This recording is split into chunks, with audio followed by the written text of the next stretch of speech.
উপত্যকায় মেঘ পড়ে মানুষ খেকো আগুনে, ভূমধ্য সাগরের স্রোতে রক্ত, দৈত্যাকার হায়েনাদের কুৎসিত হাসিতে কাঁপে বায়ুমণ্ডল। ইসরায়েলি পৈশাচিক হত্যাযজ্ঞে পবিত্র ভূমি পরিণত হয়েছে বিরান ভূমিতে। শোষিতদের অসহায় কণ্ঠে বাঁচার আকুতি, শত সহস্র মাইল দূরেও ভেসে আসে সে আর্তনাদ, নাড়িয়ে দেয় মনুষ্যত্ববোধকে।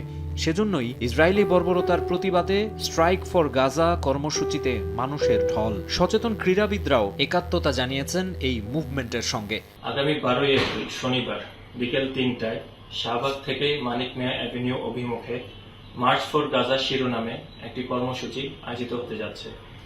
আসুন আমরা সবাই মিলে সর্বস্তরের মানুষ এই বিক্ষোভ মিছিলে অংশগ্রহণ করি এবং ফিলিস্তিনবাসীর প্রতি আমাদের পূর্ণ সমর্থন পুরো বিশ্বকে জানিয়ে দিই। সামাজিক যোগাযোগ মাধ্যমে মুশফিকুর রহিমও প্রতিক্রিয়া জানিয়েছেন। ফিলিস্তিনের পতাকার ছবি দিয়ে ক্যাপশনে লিখেছেন, হে আল্লাহ, যে কোনো জায়গায় শোষিতদের সাহায্য করুন। আরেক সাবেক অধিনায়ক মাশরাফি বিন মোর্তজা লিখেছেন, হোক প্রতিবাদ, মুক্ত হোক মানবতা।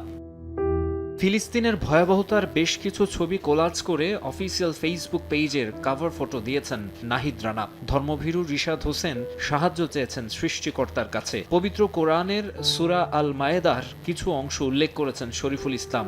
আহ্বান জানিয়েছেন অন্যায়ের বিরুদ্ধে গর্জে ওঠার।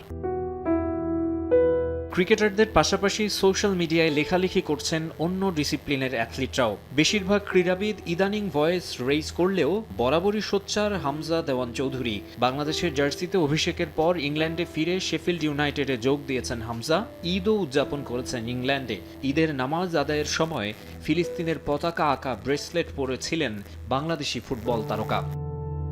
মাকসুম আলম খান, সময় সংবাদ, ঢাকা।